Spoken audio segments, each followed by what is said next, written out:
Bismillahirrahmanirrahim. Assalamualaikum warahmatullahi wabarakatuh.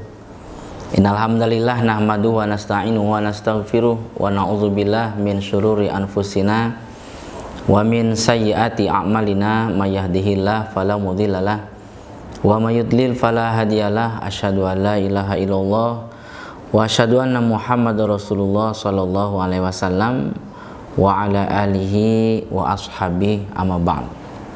Saudaraku sekalian yang semoga selalu dirahmati oleh Allah, di dalam Islam kita mengenal ada berbagai macam amalan-amalan dengan tingkatan-tingkatan hukum. Ada amalan wajib, amalan yang sifatnya sunnah, mubah, dan lain-lain. Dan di antara semua amalan itu tentunya kita harus menjadikan sebagai peluang bagi diri kita untuk bisa meraih ridhonya Allah dan terhindar dari murkanya Allah. Di antara banyaknya amalan yang diwajibkan oleh Allah, salah satunya adalah sedekah jariyah atau sedekah untuk membela agama Allah. Kenapa saya katakan demikian? Maksudnya kenapa saya katakan sedekah untuk membela agama Allah adalah merupakan kewajiban? Karena memang Allah yang memerintahkan, Allah yang berfirman, seperti termaktub dalam surat Al-Hujurat ayat 15. A'udzubillahi minasyaitonirrajim. Bismillahirrahmanirrahim. Innamal mu'minun allazina amanu billahi wa rasulihi summa lam yartabu wa jahadu bi amwalihim wa anfusihim fisabilillah ulaika humus shadiqun. Al-Hujurat ayat 15. Sesungguhnya yang dikatakan orang iman adalah orang-orang yang beriman kepada Allah dan beriman kepada Rasulnya. Hampir semua orang yang mengatakan iman itu mesti dia beriman kepada Allah dan beriman kepada Rasul. Tapi ada terkadang masih keraguan-raguan. Nah, orang iman yang hakiki ini adalah beriman kepada Allah dan Rasul, tidak ada setitik keraguan pun. Dan belum cukup dia dikatakan iman yang sempurna, sehingga dia mau membela, dia mau berjihad dengan harta dan dirinya di dalam agama Allah. Itulah yang dinamakan orang-orang yang sungguh dalam imannya. Berarti kalau kita mengatakan bahwa saya ini orang yang sungguh dalam imannya, maka tidak cukup hanya beriman kepada Allah dan Rasul saja, iman kepada hari akhir, iman kepada kitab, malaikat, dan lain sebagainya. Dalam perbuatannya dia harus berjihad di dalam agama Allah dengan harta dan diri.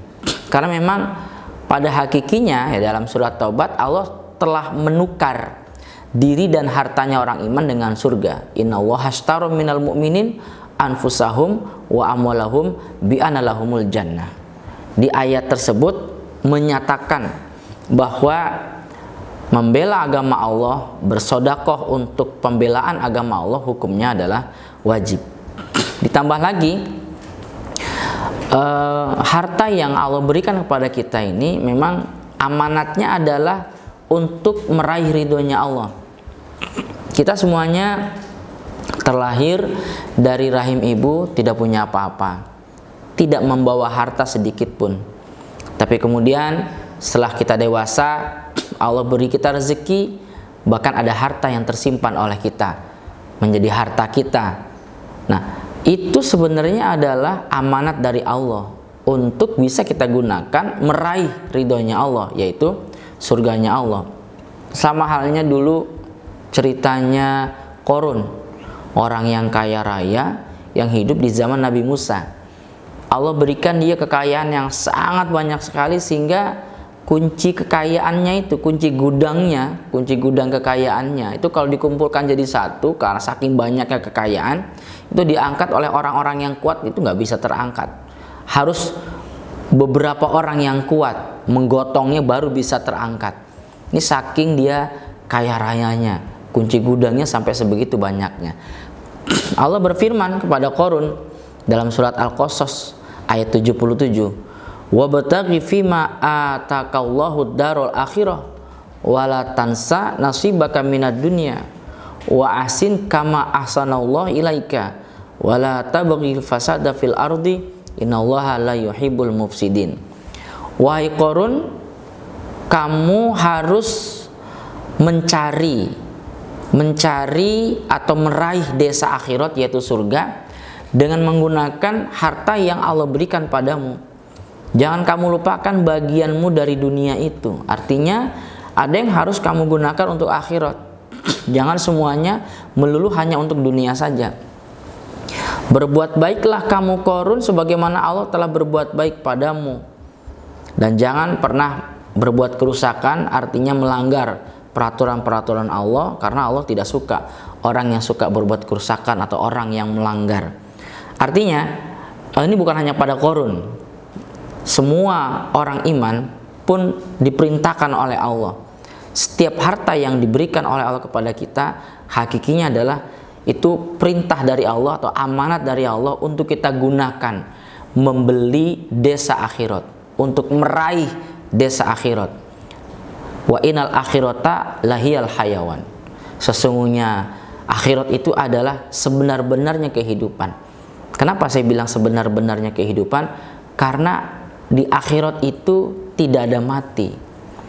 Di dunia ini semua manusia pasti mati, tapi mati hanya untuk sebentar saja. Nanti akan dihidupkan lagi, dan setelah itu tidak ada mati lagi selamanya.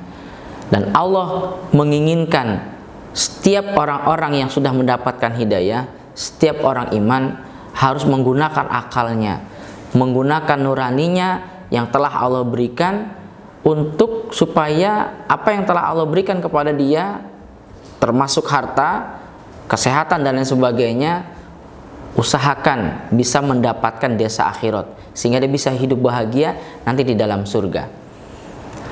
Jadi intinya dari dua ayat tersebut menyatakan bahwa membela agama Allah itu hukumnya wajib. Nah, di samping hukumnya adalah wajib berdasarkan ayat-ayat tersebut, ternyata sedekah itu sendiri, membela agama Allah itu sendiri ada keutamaan yang akan didapat oleh orang iman ketika dia bisa melaksanakan kewajiban itu. Jadi bukan hanya sekedar menjalankan kewajiban terus selesai, tidak. Allah akan kasih bonus-bonus kepada orang-orang iman yang bisa melaksanakan itu. Di dunia dia akan mendapatkan. Allah berfirman dalam hadis qudsi, "Ya ibn Adam, anfik unfik alaik." Wahai anak Adam, infaklah kamu, maka aku akan ganti. Jadi merupakan jaminan dari Allah terhadap orang yang mau mensedekahkan hartanya, menginfakkan hartanya, pasti diganti oleh Allah. Bahkan malaikat mendoakan. Ada dua malaikat yang diutus oleh Allah untuk berdoa. Yang pertama, malaikat yang pertama, yang satunya mendoakan bahwa Allah mati munfikon khalafan, ya Allah berilah ganti kepada orang yang mau infak. Jadi nggak ada ceritanya orang yang rajin sodako, orang yang rajin infak itu jadi jatuh miskin, nggak ada. Yang ada hartanya malah makin bersih, dia malah makin kaya, sejahtera karena didoakan oleh malaikat. Dan bahkan ini langkah yang cerdas. Membela agama Allah itu langkah yang cerdas untuk sejahtera hidup di dunia. Kenapa? Karena kalau kita berdoa, terkadang kita ini kan makhluk yang banyak berbuat dosa, makhluk yang kotor. Kadang mungkin Allah membuat kita tidak, Allah itu tidak segera menurunkan pengkabulan doa kita sebab dosa-dosa yang ada di dalam diri kita, sehingga menjadi penghalang ya, menjadi penghalang. Jadi kita butuh bantuan doanya makhluk Allah yang mulia. Apa itu? Malaikat. Jadi dengan kita rajin sedekah, rajin infak, Allah mengutus malaikat untuk berdoa. Berdoa bermanfaat untuk kita. Ya, kita tahu sendiri bahwa kalau malaikat berdoa, kemustajabannya lebih dahsyat dibanding kemustajabannya doanya orang iman biasa seperti kita. Jadi langkah cerdas untuk bisa mendapatkan kesejahteraan di dalam dunia. Nah, dampaknya malah kalau dia nggak menginfakkan harta, tidak mau bersedekah, tidak mau membela agama Allah, hukumnya adalah atau dampak jelek atau dampak buruk yang akan dia alami, yaitu mendapatkan doa jeleknya malaikat. Allah mati mumsikan talafan, ya Allah berilah kerusakan buat orang yang tidak mau sedekah, tidak mau infak, dia menahan hartanya, dia pelit untuk membela agama Allah. Kemudian pahala yang dia terima, ya, pahala yang diterima itu tidak sebanding lurus dengan sedekah yang dia keluarkan. Tapi bahkan pahala yang dia terima itu akan sangat besar sekali, sangat besar sekali. Ada sebuah hadis yang berbunyi, man tasaddaqa bi adli tamratin min kasbin thayyibin wa la yas'adu ila Allah ila thayyib fa innallaha yataqabbaluha bi yaminihi summa yurabbiha li sahibihi kama yurabbi ahadukum faluwahu hatta takuna misla jabal. Dalam hadis Bukhari, barang siapa yang bersedekah, bersedekah apa saja dengan sedekah yang sebanding dengan satu biji kurma, tapi dari hasil yang halal, karena memang Allah hanya menerima yang halal, maka Allah akan terima dengan baik. Kemudian Allah akan kembangkan sedekah dia tadi itu yang sebanding dengan satu biji kurma, sampai akhirnya sedekahnya itu di sisi Allah berkembang sampai besar gunung.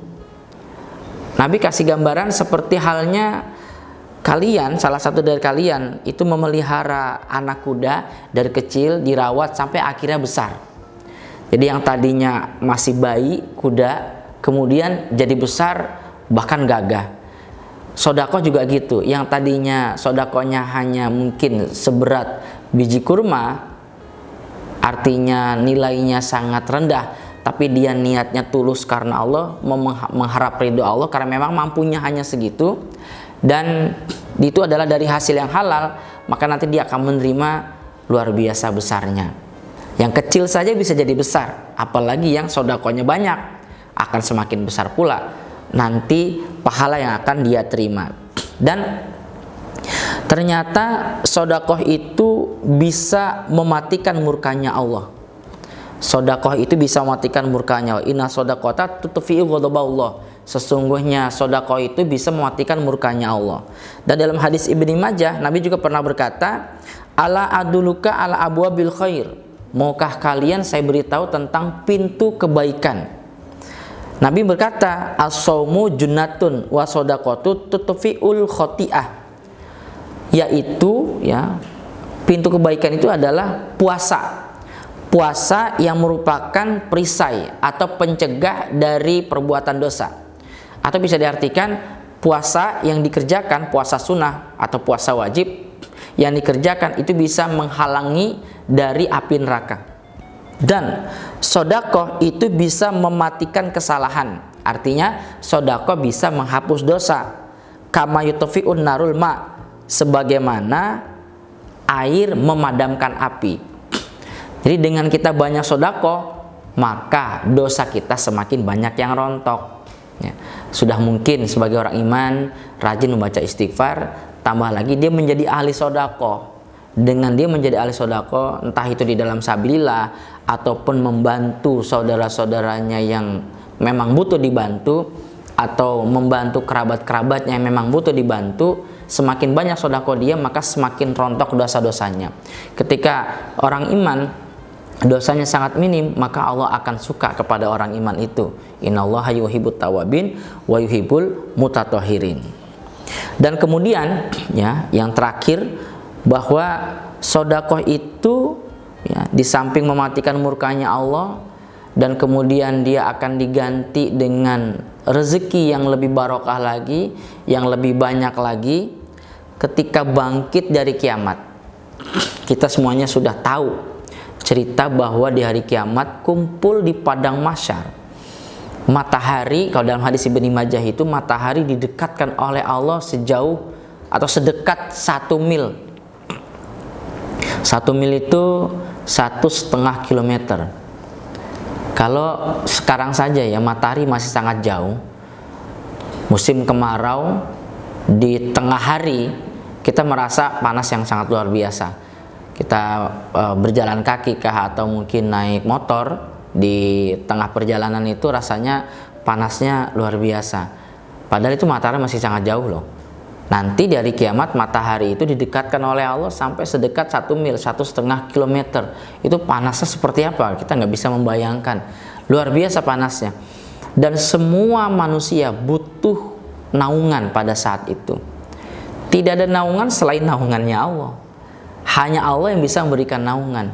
Nah, ternyata orang yang ahli sodakoh nanti oleh Allah akan dijadikan naungan.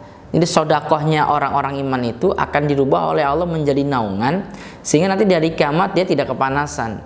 Dia diberi payung oleh Allah, diberi naungan, sehingga tidak merasakan teriknya matahari yang luar biasa itu.